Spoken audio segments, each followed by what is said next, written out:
महोदय, इस दुनिया में तीन तरह के लोग होते हैं। एक वो जो कोई भी परिस्थिति हो सत्य बोलते हैं, सत्यवादी हरिश्चंद्र। एक वो जो हमेशा सत्य बोलते हैं, कभी कभी मजबूरी में असत्य बोलते हैं, नरो व हस्ती, धर्मराज युधिष्ठिर। एक सामान्य नागरिक होते हैं जो मजबूरी में सत्य भी बोलते हैं, कभी कभी असत्य भी बोलते हैं। 2013 के बाद इस देश के राजनीतिक परिवेश में एक नया प्राणी उदय हुआ है, जो गीता पर शपथ लेकर कहता है कि मैं झूठ बोलता हूं, झूठा ही बोलूंगा और झूठा ही बोलता रहूंगा, मैं उसका नाम नहीं लूंगा।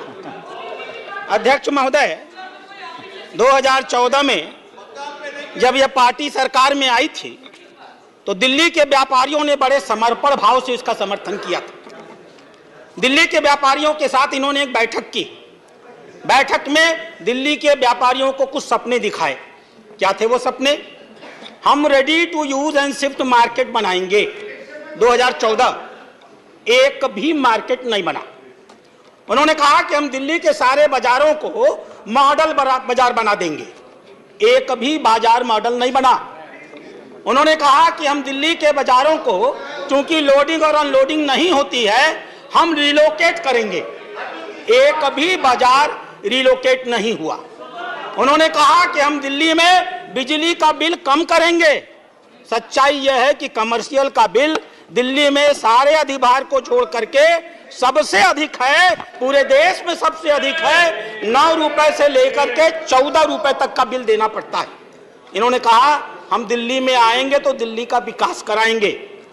9 साल के इतिहास में अगर नितिन गडकरी न होते तो इन्होंने एक भी फ्लाईओवर दिल्ली में नहीं बनवाया है। इन्होंने दिल्ली के व्यापारियों से कहा 10 मिनट की बारिश में आपके यहाँ पानी लगता है, हम इसका इलाज कर देंगे। आज की स्थिति यह है कि 10 मिनट तो दूर, 2 मिनट भी पानी बरस जाए तो पुरानी दिल्ली पानी में डूब जाती है। इन्होंने कहा कि हम आपके हाउस टैक्स को, चुप रहो, इन्होंने कहा कि हम हाउस टैक्स को कम करेंगे। सच्चाई क्या किया इन्होंने? कमर्शियल टैक्स को 3 गुना किया। और उपसभापति महोदय, यह अकेला राज्य है जहां व्यापारी कमर्शियल टैक्स भी देता है और अपने दुकान के सामने का कूड़ा उठाने के लिए 500 रुपए से लेकर के 5000 रुपए तक का शुल्क भी अदा करता है। इन्होंने वादा किया था कि हम झोपड़ी झुग्गी वालों को पक्का मकान बना के देंगे। सच क्या है? भारत सरकार ने करोल बाग में 8000 मकान बनाए और शिफ्ट किया। जब इनको मालूम हो गया कि झोपड़ी झुग्गे वाले इस पक्के मकानों में चले जाएंगे तो हम इनका शोषण करके इनका वोट नहीं ले पाएंगे, तब से लेकर आज तक इन्होंने भारत सरकार को दिल्ली में झोपड़ी झुग्गी के पक्के मकानों बनाने के लिए एनओसी तक नहीं दिया। अध्यक्ष महोदय, इन्होंने वादा किया था कि हम दिल्ली के 351 सड़कों को रेजिडेंशियल की जगह पर कमर्शियल परमिशन देंगे। सच यह है कि आज 9 साल हो गया, एक भी सड़क को इन्होंने रेजिडेंशियल से कमर्शियल में बदलने का काम नहीं किया। जब अभी चुनाव हो रहा था एमसीडी का, एक मुख्यमंत्री गाजीपुर के पहाड़ पर जाता है, कुतुब मीनार की ऊंचाई पर चढ़ता है, कहता है दिल्ली कूड़े से डूबी हुई है, एमसीडी हमको दे दो, हम दिल्ली से कूड़ा खत्म कर देंगे। और सच्चाई क्या है? बजट में व्यवस्था करने के बाद कितनी क्रूर है यह दिल्ली सरकार। इसने अपने ही एमसीडी के लोगों से कहा हमने बजट में व्यवस्था की होगी, लेकिन जो व्यवस्था 850 रुपए करोड़ की कूड़े को हटाने के लिए की है वो हम तुमको नहीं देंगे। अपने ही सरकार को इन्होंने पैसा नहीं दिया। अध्यक्ष महोदय, इन्होंने कहा था कि दिल्ली में व्यापारिक विस्तार करने के लिए हम झोपड़ी और हम ट्रेड फेयर लगाने का काम करेंगे। दिल्ली के व्यापारी आज भी इंतजार कर रहे हैं कि दिल्ली में कोई ट्रेड फेयर लगाने का काम ये लोग कर सकें। इन्होंने कहा था कि हम दिल्ली की यातायात व्यवस्था को बेहतर करने के लिए रैपिड रेल ट्रांजिट सिस्टम लाएंगे। 700 करोड़ रुपया खर्च करना था। अभी सुप्रीम कोर्ट ने कहा विज्ञापन पर 1100 करोड़ खर्च करने वाली ये सरकार दिल्ली के यातायात पर 700 करोड़ रुपए तक नहीं खर्च कर पाई। अध्यक्ष महोदय, इन्होंने इस प्रकार से दिल्ली के लोगों को धोखा दिया तो किया क्या? मैं बैठा था कोपू की बैठक में, अमर पटनायक जी हमारे मेंबर थे। उन्होंने कहा जल्दी जाइए, दिल्ली डूब रही है, पानी लग गया। मैं उठ करके भागा, मैं वेस्टर्न कोर्ट में रहता हूं, वहां पहुंचा। वेस्टर्न कोर्ट में पीने के लिए पानी नहीं था। मैंने पूछा ऐसा क्यों? बोला वजीरपुर सेंटर डूब गया, इसलिए पूरे दिल्ली को पीने का पानी नहीं मिलेगा। कैसी शर्मनाक स्थिति पैदा कर दी। पहली बार अध्यक्ष महोदय 2019 में 8 लाख क्यूसेक पानी छोड़ा गया था और दिल्ली में कोई भी बाढ़ नहीं आई थी। इस साल सिर्फ 3,59,00,000 क्यूसेक पानी छोड़ा गया और पूरी की पूरी दिल्ली डूब गई। इसलिए डूब गई कि इन्होंने काम भी नहीं किया।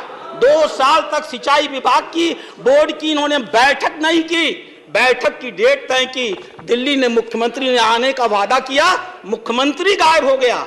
दूसरी महिला मंत्री पहुंची, वो भी गायब हो गई।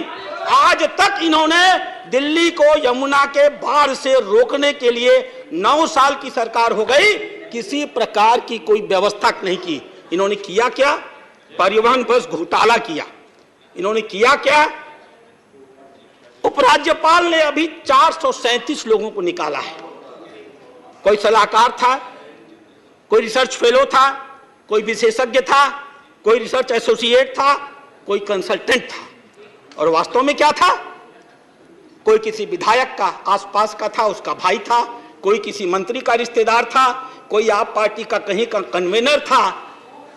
ऐसे ऐसे लोगों को इन लोगों ने आरक्षण के सारे नियमों को धता बताते हुए बिना प्रॉपर तरीके से 60,000 से लेकर के 1.5 लाख तक रुपए तक की मासिक वेतन पर रखने का काम किया।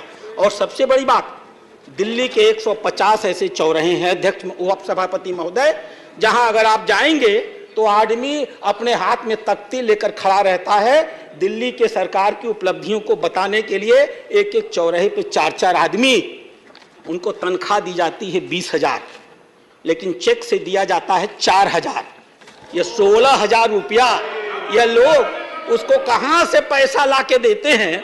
शायद अगर ये बताते तो बहुत बेहतर होता। और अध्यक्ष महोदय, जिसका सबसे बड़ा ढिढोरा पीटते हैं, मोहल्ला क्लिनिक। अभी कर्नाटक के स्वास्थ्य मंत्री आए थे, इनके स्वास्थ्य मंत्री के साथ अभी वो एक मोहल्ला क्लिनिक देखने गए थे। देखने के बाद उन्होंने एक ट्वीट किया। वो ट्वीट आज भी उस मंत्री के ट्विटर हैंडल पर मौजूद है। और क्या लिखा उन्होंने? Visited a Mohalla clinic in Delhi with hardly any people there. एक आदमी भी वहां नहीं था। Our clinic in Karnataka have more facilities including laboratories to be immediately tested. यानी वहां पर हमारे कर्नाटक में ऐसी लैबोरेटरीज हैं जो तुरंत जांच कर लेते हैं। और आगे क्या लिखा?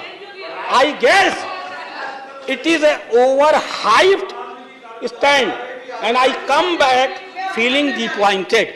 यानी इन लोगों ने छोड़िए उन्हें, यानी उन लोगों ने ये कहा कि इन लोगों ने सिर्फ शब्द बयानी की है, झूठ बोला है, मुझे तो यहां से बहुत निराश होकर जाना पड़ेगा।